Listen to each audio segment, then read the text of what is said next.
एक समय की बात है। एक गांव में एक फकीर रहता था। वो हर समय परमात्मा की भक्ति में खोया रहता था। लोग उससे सलाह लेने आते थे। वो ऐसा कुछ बताते जिनसे उनका किस्मत खुल जाती, इसलिए सब उनकी बहुत इज्जत करती थी। एक दिन अचानक उसी गांव में हाहाकार मच गया। बात कुछ यूँ था कि उस गांव के एक आदमी के घर रात चोरी हो गया। डाकू सब कुछ लुटकर ले गए। अब उस आदमी के पास कुछ नहीं बचा था। उसने सिर्फ एक ही बात पकड़ रखी थी, अब मुझे जिंदा नहीं रहना। लोगों ने बहुत समझाया, परंतु वो अपनी जिद पर अड़ी था। लोग यही सोच रही थी, अब क्या किया जाए। तभी किसी ने कहा, क्यों ना हम ये बात फकीर बाबा को बताएं, शायद उनके पास कोई रास्ता हो। सभी लोग एक साथ फकीर बाबा के पास गए और कहा, बाबा बात कुछ ऐसी है। हमने उसके बहुत समझाया, परंतु वो किसी की बात सुनने के लिए तैयार नहीं। फकीर बाबा बोला, आप फिक्र मत करो, मैं खुद उसके बात करूँगा। जब फकीर बाबा गए, आदमी की वही जिद कि अब मुझे जिंदा नहीं रहना। बाबा सब कुछ चुपचाप सुनते रहे और कुछ नहीं बोले। आदमी बोलकर चुप हो गया।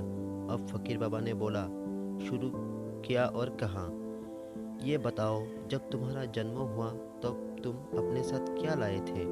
आदमी ने जवाब ने कहा, बाबा कुछ नहीं। फकीर बाबा बोला, फिर तुम्हारे पास इतना पैसा कहाँ से आया।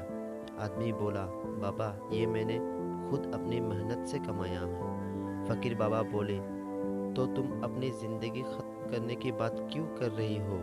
आदमी बोला, ओ बाबा अब मेरे पास कुछ बचा ही नहीं। फकीर बाबा ने कहा, तुम अपने साथ लाए ही क्या थे जो बचा नहीं। पहले भी मेहनत से कमाया था, अब फिर से मेहनत कर लो, सब वापस आ जाएगा। अब आदमी एकदम चुप हो गया। वो और भी ध्यान से बाबा की बात सुनने लगा। फकीर बाबा बोले, वो डाकू सिर्फ तुम्हारी दौलत लेके गई है, तुम्हारे हाथ पैर तो अभी भी सही सलामत तुम्हारे पास है। फिर से मेहनत करो, देखना कुछ ही दिनों में सब कुछ वापस आ जाएगा। अब आदमी सब कुछ समझ गया। साथ में फकीर बाबा से माफ़ी भी मांगी और धन्यवाद भी किया कि उन्होंने सही रास्ता दिखाया। दोस्तों, कभी कभी हमारी ज़िंदगी में भी ऐसा होता है। अगर हमें हमारी पसंद की कोई चीज़ नहीं मिलती तो हम अपनी ज़िंदगी ख़त्म करने की बात करते हैं। ये ज़िंदगी बहुत कीमती है।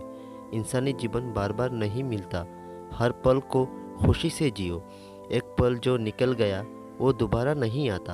अपनी ज़िंदगी को लुत्फ़ उठाइए।